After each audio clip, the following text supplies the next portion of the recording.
Hey everybody, it is 6 o'clock on Saturday, and here we are for the Saturday 6. I hope you have had a marvelous couple of weeks, and if you celebrate Thanksgiving, that you had a wonderful Thanksgiving, and if not,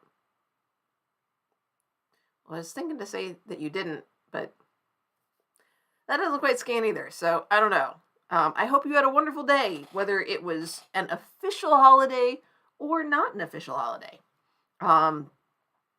So this is the Saturday 6, the live stream, where I talk about 6 things that have happened that are good things. Well, at least that I think that are good things, that have brought me some semblance of joy over the last 2 weeks, or however long it has been since the last one. Which I need to keep in mind, because with Christmas coming up and family responsibilities and things like that, in December I know I'm going to be doing things a little bit weird. So I want to make sure that I am aware of that. So, I guess I'll get started. It's good to see that there are people in the chat. Hello. I hope you have things that you would be glad to share with me in whichever direction the chat is on your, sometimes it's down there, sometimes it's over to the side, on your particular mode of viewing the thing. So yeah, share your lovely things. I will start with my first thing, which is, I had stuff going on today, but my husband and daughter went grocery shopping today. But last week, I went grocery shopping. And the week before. And let me tell you, grocery shopping early Sunday morning, it's so nice. There's nobody there. It's like just you and the food. And if you have any idea how much I like food, let me tell you, that experience,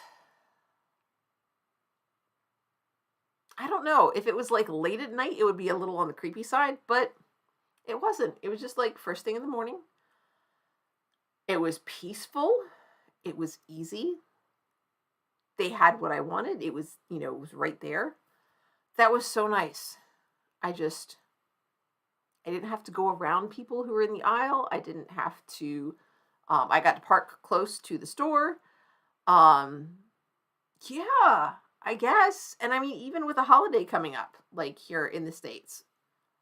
So yeah, it was really easy. And a lot of stuff in life these days is kind of complicated. This was not. And I really, really appreciated that. I liked that. It was so nice. However, I did find out last week, so week before last, my husband and daughter had gone on Saturday, and then my daughter had gotten sick partway through. And so we go to more than one grocery store, because sometimes, like we go to Aldi, because there's some things that Aldi has that the other grocery stores don't have. And there's some things that Aldi doesn't carry that other grocery stores do. So it's like, okay, I could just do without, or we could just do without, but they're like, there's a bunch of them, like, so, we normally go to 2, sometimes 3 if it's a little later in the day, because they'll pop by Publix and pick me up some sushi. But so anyway, they had gone to Aldi, but then Cora started not feeling good, and so they came home, and we didn't have all the groceries. So then Sunday morning, I just went, and it was super easy. Then last week, I was like, I'm gonna go early. But what I hadn't figured on was that Aldi doesn't open as early as the Walmart does. So like Walmart, I was able to get in. I mean, I woke up even earlier than I anticipated. I was just going to go whenever I woke up. But I woke up and it was like 7 a.m. And I was just like, okay, I'll go now. And they were open. And so I went. But Aldi does not open till 9. So we went a little bit later. But it was still nice. So FYI, early, I mean, honestly, like 7, 8, 9 o'clock is often before church. So, like, I guess people are getting ready. Anyway, Sunday morning is an ideal time for grocery shopping. I really, really, I guess I just hadn't really logicked it out before. Like, it makes sense, like you're saying in the chat. So that was really nice. All right, what else? Yes. So This is something that's not exactly out of date. I've been curious to see how it would play out. Um, in progressive circles, it is often popular to talk about, say, the way that governments in Europe are run, or especially some of the Scandinavian countries that have a more progressive um, culture and government. So they often have higher taxes that pay for more social services, more services for the citizenry and things like that. Better, more access to healthcare through tax funding, and more support for education, things like that. And something that doesn't get talked about as much is the difference in history and demographics.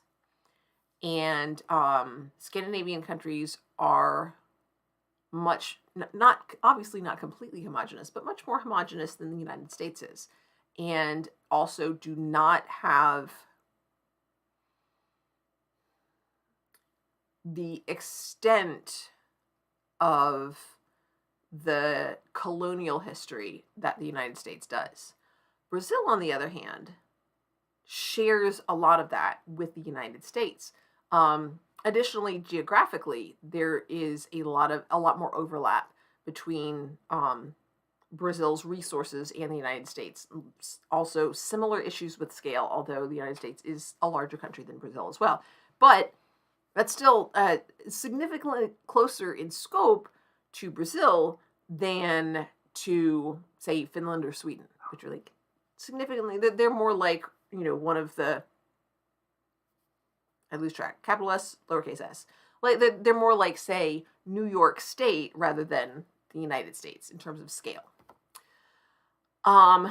So it was really encouraging to see that a incredibly, and not Black Cover 95, no, not that diversity impedes progress, but just that when you have different people groups, they're going to have different needs. Just like, I live in a very rural community, and yet near a very metropolitan community, and they have different needs just because they have a different living situation, and that changes things. Geography changes things, and when the history, the way that people groups have been treated over time, and the way that has influenced their culture and their paradigm, their mindset, all of that matters. So political and economic strategies that are effective in, say, Finland, we often in education, we often hear about the Finnish education model. Longer recess, less testing, some of those things. And one of the things we don't hear about is that some of the social pressures that exist in a country that is larger and has like pockets with different, demographic differences between within different areas of the country, as well as historical differences in how different demographics of people have been treated. All of that influences the way that these policies can be implemented in our country. So it's important to consider that and take that into account in terms of how effective those same policies might be here. Again, also with scale. Scale is a big part of that. So looking to a country like Brazil that we have more in common with can be incredibly informative. One of the things that was really interesting to me in reading articles prior to the election was that for a lot of people who said that they were going to support Bolsonaro, was that was his stance on guns, and he had made it easier for Brazilian citizens to purchase and own guns. And under his administration, I know homicide had dropped, and I think violent crime overall had also severely decreased, which is interesting. Um, and obviously people care about that, and they should. And so I think it's important to pay attention to that and not just wave it off and say, oh, well, obviously, um, I mean, we want our communities to be safe from harm. And it seems reasonable to me that it's important to have effective oversight of firearms. That seems reasonable. But what that looks like is often oversimplified and highly, highly, highly polarized. Polarized. So I think it's important to, not do what we accuse other people of doing, and only consider the information that bolsters our own case. It's super, super important to look at information that seems to counter our own views and to explore that information to understand. That's like super, super, super important. So also, Bolsonaro being super conservative, kind of far right, it was also interesting and encouraging to see that a highly progressive candidate like Lula could oust the Bolsonaro being who was incumbent at the time. And maybe you don't know, but as research shows, incumbency is an incredible advantage. Edith Bunker. I don't know if I've seen clips. I don't know if I've ever watched an entire episode of That's All in the Family, right? Anyway. So there's just a lot that's interesting to me about that. And I think at this point, I want to say that. Let me see. I think that there was some contention. There was a lot of contention about the election, and some various accusations of things not being done as they should be. Okay, so let's ask the internet.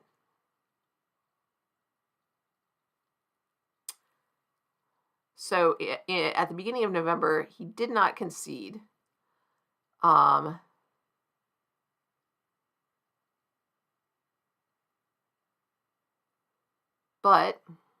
he made claims of fraud, disputed the runoff, because there was the original election, then there was the runoff.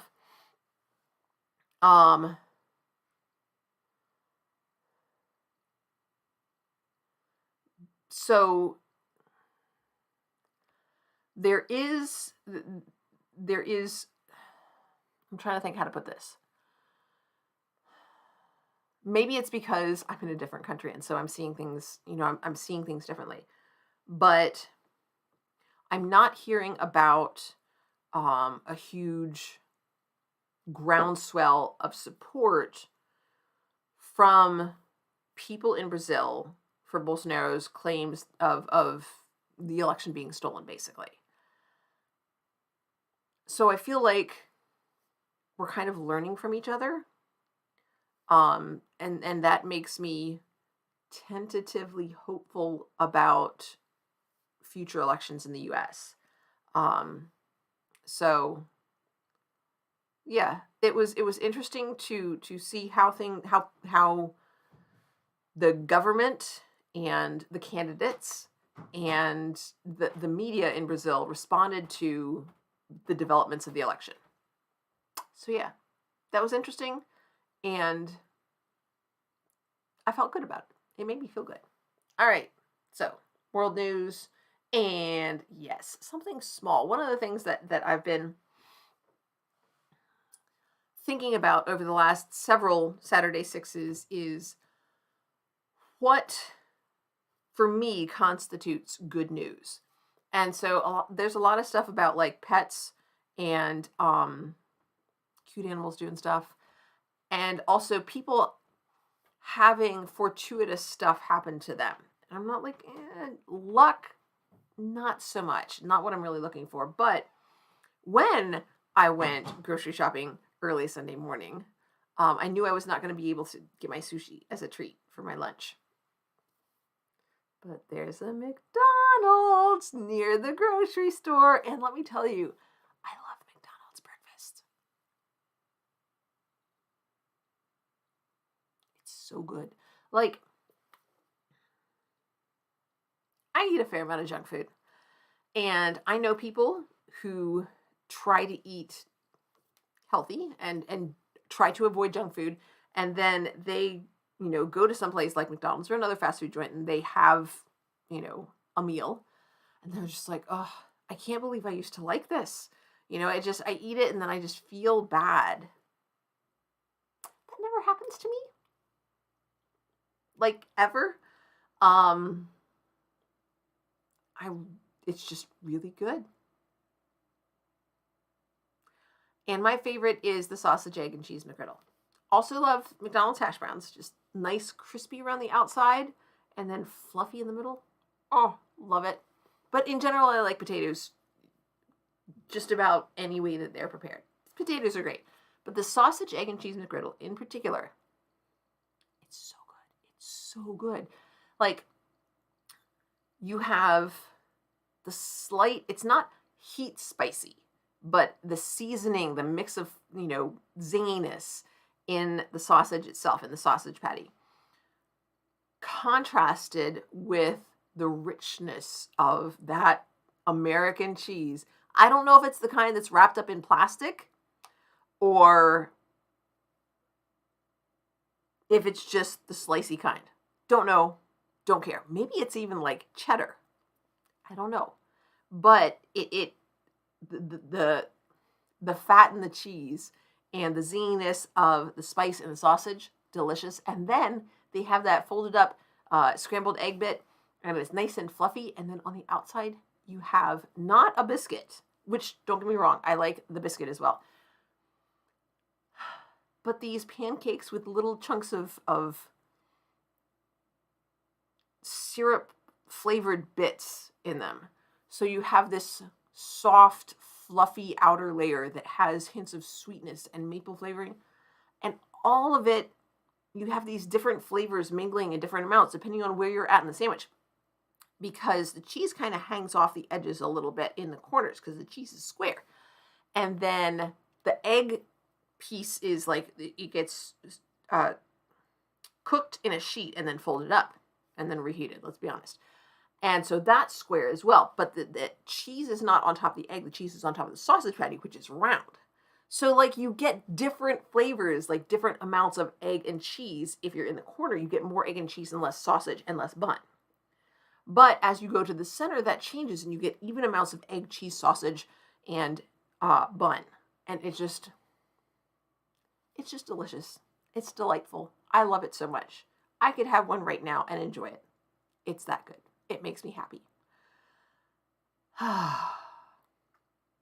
So, peeking at Homebody, noticed the return of empty shelves. We tend to have, hit or miss.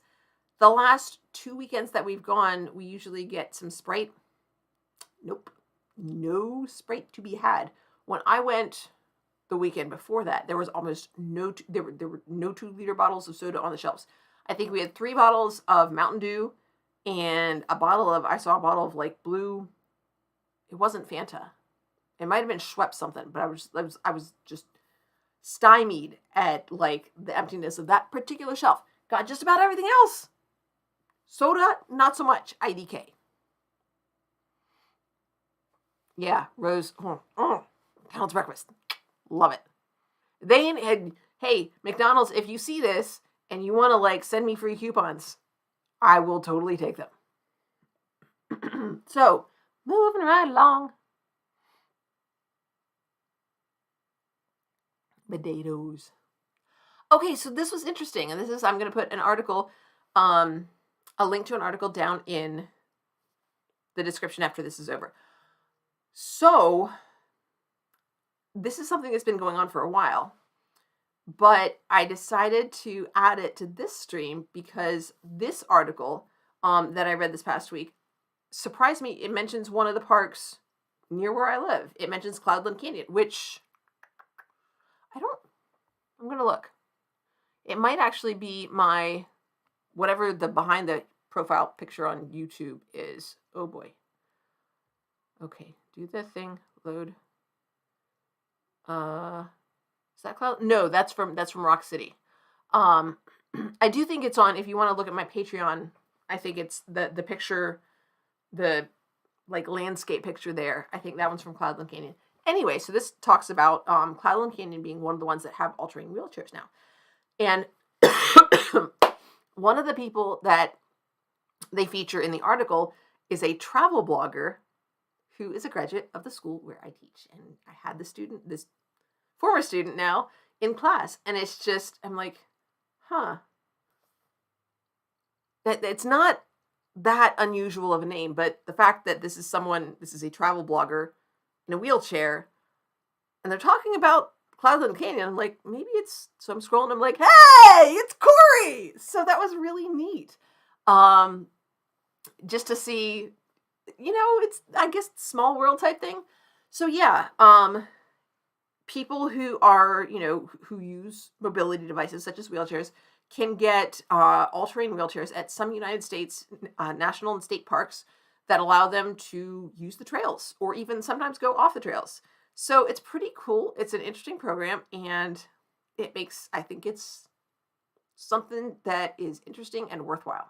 Makes me smile. So now I scroll some more. And speaking of which, so I just looked at my landscape picture on YouTube. I started on time, but I was this much. I was this much worried that I wasn't going to make it because I was rushing just a little bit because we recorded the Ensign's Log today instead of Sunday when we usually do it. And that was my fault because I will not be available tomorrow because I will be up at Rock City helping with the Enchanted Garden of Lights again tomorrow. So I'm really, really looking forward to that. I, alas, will not get to be a character performer because the only characters they'll have are Santa Claus and Mrs. Claus. And so they weren't taking auditions. I'm not sure if they already had somebody like they hired internally or if they contracted with the Santa who's like, hey, we're a pair or what. But that was not an option. But I do get to be what they call a wayfinder, which means I will be positioned within the park and I will get to interact with guests and say, hey, what have you seen so far? Tell them a little bit about, the area where I'm at, some of the history of that. So I'll get to do some of the things that I did before. But I'll just be wearing like a jacket and khakis instead of getting to dress up like an elf. So pros and cons. I think it'll probably be a little warmer. And I won't have to have quite as much pep, which can be a blessing or a challenge because you do, of course, still have to be welcoming to the guests, but at the same time, you don't have to maintain quite as much energy.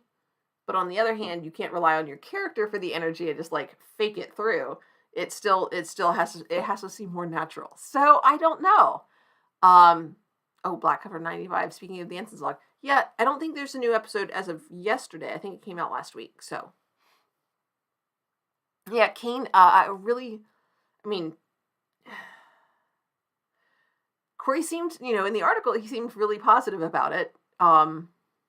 But I guess they wouldn't have, they wouldn't have included the parts where he's like, yeah, more parks need to do this. It's really sparse or anything like that. So it's hard to say, but it sounds like a good program and if they need more parks to do it, then that would be even better. So, hopefully next time I do this, I will have some pictures from the Enchanted Garden of Lights to show you. So I'm really, really looking forward to this. And the other thing about not being a character performer is that I'm just sort of a rehire. I did have to go to orientation again since I haven't worked there since before COVID. But I'm planning to continue into January and beyond, and so I'll get to continue working there, just like a day a week, but it'll be fun. I'm looking forward to it. And I didn't think I was talking that fast, but shoot, it's not even 6:30 and I'm already up to number 6, which is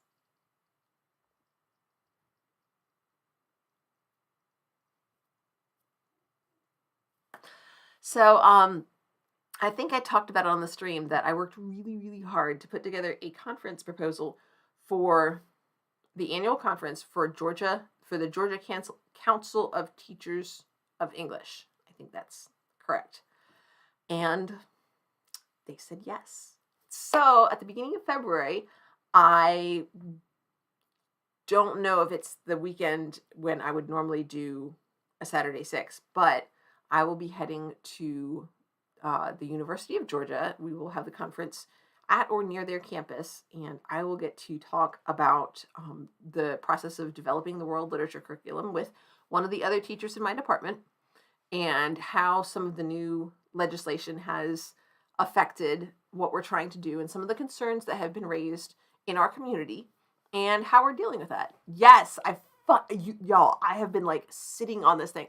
So originally, they were supposed to let me know by the end of October. They didn't. And so I waited like 2 weeks. So I finally sent an email like the second Friday in November. I was like, so I saw that there was an extension given to presenters, but it didn't say anything about the deadline. Should we just infer that if we haven't heard back, we haven't been picked? And they emailed back that day and said, we are still working on it, but you'll have an answer by early next week. I'm like, okay, that's Friday. Monday, didn't hear anything. Tuesday, didn't hear anything. I'm like, Wednesday is not early next week. Wednesday is the middle of the week. Well, Tuesday after school, I had a meeting. Now, normally, I don't bring my computer home from school during the week. I bring it home over the weekend so that like Sunday night I can check and see, is there anything I need to know about next week? Or like I brought it home over Thanksgiving break. And Tuesday after school I had a meeting. And so I took my laptop to the meeting so that I could take notes, check on anything that I needed to, if I needed to ask somebody a question via email for stuff that was going on with me, whatever. And I got a bing, and I look, and wow, it's like almost time for the meeting to be over, but they emailed and said it was there. And so I was really glad that I had that meeting and I had to stay late at school, because otherwise I wouldn't have known. And so, yeah, I think the previous Saturday was one where I'd had a Saturday 6. So then I had to sit on it, and I didn't say anything, and I didn't say anything, and I didn't say anything, and now I finally get to share it. So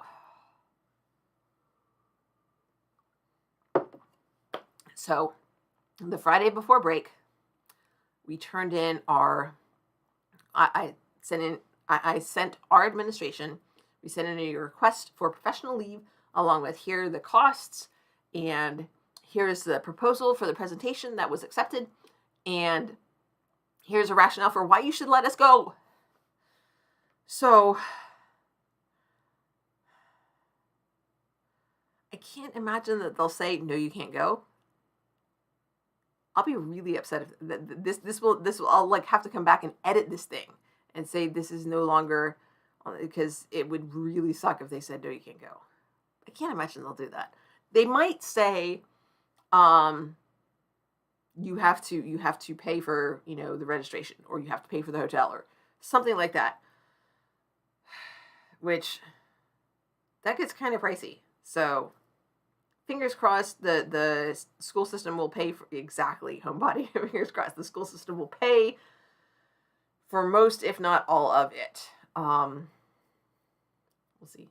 I will keep you posted, Saturday 6-wise. So yeah, and actually there were a number of things that I am holding on to for the next Saturday 6, because I ended up with more things than I could use, more than 6 things. And that, to the extent that it was more than 7 things. Sometimes I'll like sneak in a bonus one, but I had several extras that I'm just like, okay, I will save this for next time. So I don't think that's going to be the case. I think it's much more likely that they'll say, okay, what are you willing to pay for? And I'll be like, oh, so that will be a challenge. So yeah, it was really nice to have lots of things to choose from, to feel good about it. It just really felt good this last couple of weeks. I think it also helps that, well, the ear infection has cleared up, and I can, sometimes I still get my ears act kind of weird, like they like clog up. And I get like a little bit of this. But overall it seems pretty good. I do have an appointment on Tuesday to go to a specialist, and hopefully he'll say, "No, you're good," and send me on my merry way. But yeah, feeling better physically, as well as getting near to the end of the semester and really starting to look forward, hopefully, to next semester in world literature. Speaking of which, I will share. I was at the library today and I picked up this. So this is Love and Color, Mythical Tales from Around the World. Very curious about this and wondering if some of these will be things that I can share and use in my world literature class. So some of them are going to be familiar. Scheherazade, obviously I'm familiar with that. And I know some of the Psyche, Thisbe, Nefertiti. Nefertiti not being a mythological character, so I'm curious where we're going with that. And then they also have some new stories, and then also some names that I'm not familiar with. Naleli, Xinu. So interesting. I'm definitely looking forward to reading this. It's called Love and Color. And I think I've got it on Goodreads listed. I don't know that I have marked it as currently reading yet, but it might already be there. So we'll see. Yeah, I did a fair amount of reading over the Thanksgiving break. And yeah, it's been a good couple of weeks. I hope it has been a lovely couple of weeks for you as well. And I hope that you will share some of the wonderful things that have been, or even just, kind of okay things that have been happening in your life. Leave me comments talking about what is good in your life and sharing that with me and with the world. So I really want to encourage you to be thinking about and looking for the good things that are out there, because sometimes we have to look for them or we'll miss them. And by keeping our senses open and aware and actively looking for what's good in life, we're going to see more of it. And that's what's good. So thanks for joining me, and hopefully I will see you again in 2 more weeks. Let me look here, because I might be lying. 2 weeks. So today is the 26th. Aha! The 3rd, the 10th. Yes, it is not in 2 weeks. I almost lied to you, and I wouldn't want to do that. So, because of family and friend obligations, the next Saturday 6 will be on December 17th.